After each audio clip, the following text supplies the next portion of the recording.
করেন আমিও করতে চাই। তিনি বললেন, ঠিক আছে, সোমবারে এসো, আরবি শেখা যাক।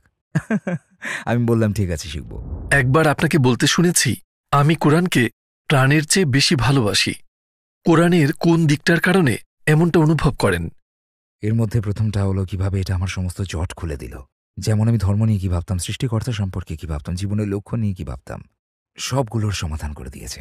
যদিও আমার ইসলামের সাথে একটা কানেকশন ছিল, আমার জীবনে কোরআন আসার আগে গ্র্যাজুয়েশন, চাকরি, আমার মাথায় এই সমস্ত কিছুই থাকতো। যদিও আমার একটা চাকরি ছিল, কিন্তু জানেন তো, কেরিয়ারের সামনে এগোনো, আচ্ছা, বিয়ে, টাকা, সম্পদ, গাড়ি, বাড়ি, আমার মাথায় এই ব্যাপারগুলোই ছিল। সারাক্ষণ আমি কেবল এসবই ভাবতাম। মা বাবা গর্ব করবে। এরপর কোরআন জীবনে এলো আর বলল, এই ব্যাপারগুলো ভালো, কিন্তু এগুলো খুবই ক্ষুদ্র। তোমার পৃথিবী এত ক্ষুদ্র কেন? তোমার বাস্তবতা হলো অনেক বড় কিছুর জন্য তোমার সৃষ্টি হয়েছে। তারপর হঠাৎ করেই আমার পৃথিবী অনেক বড় হয়ে যায়, কারণ আমি মন দিয়ে কোরআনকে শুনেছি আর বুঝেছি নিজেকে কতটা ক্ষুদ্র করে রেখেছি আমি। এটা যেন আমাকে ক্ষুদ্রতা থেকে মুক্ত করে দিল।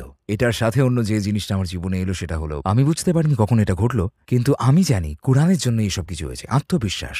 আমি সবচেয়ে চুপচাপ বাচ্চা ছিলাম আমার স্কুলে। লোকে জানতই না আমার গলার আওয়াজ কেমন।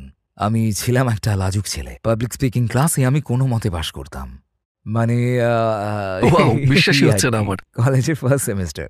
মানে আমি চাইনি বক্তব্য দিতে, কিন্তু আমার একটা ইলেকটিভ নিতেই হতো। আমার শিডিউলে কেবল এটাই মিলছিল তখন, আর ভাবছিলাম, ইয়া আল্লাহ, আমি পাশ করবো কি করে। এমনকি যখন ডক্টর আবু সামি আমাকে একটা খুতবা দিতে বলল পরবর্তী সময়, প্রথমবারের মতো আমি এরকম করে কাঁপছিলাম।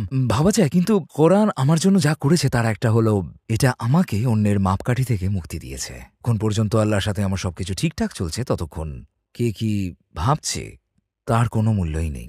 মানে আল্লাহ আমাকে ব্যর্থ হিসেবে দেখছেন না, সুবহানাল্লাহ। আর বাকিরা হতাশ হলেও কিচ্ছু আসে যায় না। এটা ভয়ানক একটা মুক্তি, ভয়ানক মুক্তি। অসম্ভব একটা শান্তি। আমি বা মুসলিমরা এমন একটা সংস্কৃতি থেকে এসেছি যে ভাবি লোকেরা কি ভাববে। এখন আমি নিউ ইয়র্ক সিটির প্রাণকেন্দ্রে আছি, এখন মাগরিবের সময়, আর আমি আছি পার্ক এভিনিউতে। আমার যাওয়ার জায়গা নেই, আমি বোতলের পানি দিয়ে অজু করিনি। রাস্তার ধারে দাঁড়িয়ে আমি সালাত আদায় করছি। লোকে পাশ কাটিয়ে যাচ্ছে আর হাসাহাসি করছে। লোকে যাওয়ার সময় দু একটা মন্তব্য করছে, কিচ্ছু এসে যায় না। আমি খালি বলি আমি নামাজ পড়ছি। প্রথম প্রথম মনে হতো যে, ইয়া আল্লাহ, লোকে কি মনে করছে কে জানে, কি বলবে লোকে। পুরো পৃথিবীটা কিরকম অদৃশ্য হয়ে গেল। এখানে কেবল আল্লাহ আর আপনি আছেন, আর কেউ না, আর কিছুর মূল্য নেই। আমার কোরআনকে ভালোবাসার পেছনে একটা অংশ ছিল এটা আমায় যেভাবে মুক্তি দিয়েছে। আর একটা জিনিস যেটা আমাকে কোরআনের প্রেমে ফেলেছে সেটা হলো, কোরআনের দরজা ধরে আমার মনে হতো আমি কোরআন পড়ছি না, যেন কোরআন আমাকে পড়ছে। আল্লাহ আমার সাথে ব্যক্তিগতভাবে কথা বলছেন। আমি কি এতটা গুরুত্বপূর্ণ যে আল্লাহ আমার সাথে সরাসরি কথা বলবেন এবং অনুভব করাবেন তিনি ব্যক্তিগতভাবে কথা বলছেন? আমি তো কেউই না, আমি আত্মবিশ্বাসী না, আমি জনপ্রিয় কেউ না, আমি সফল কেউ না। কেন আল্লাহ আমার সাথে কথা বলবেন? কেন আমি গুরুত্বপূর্ণ হব? আমার মনে হতো আমার সাথে এইভাবে কথা বলে আল্লাহ আমাকে অসম্ভব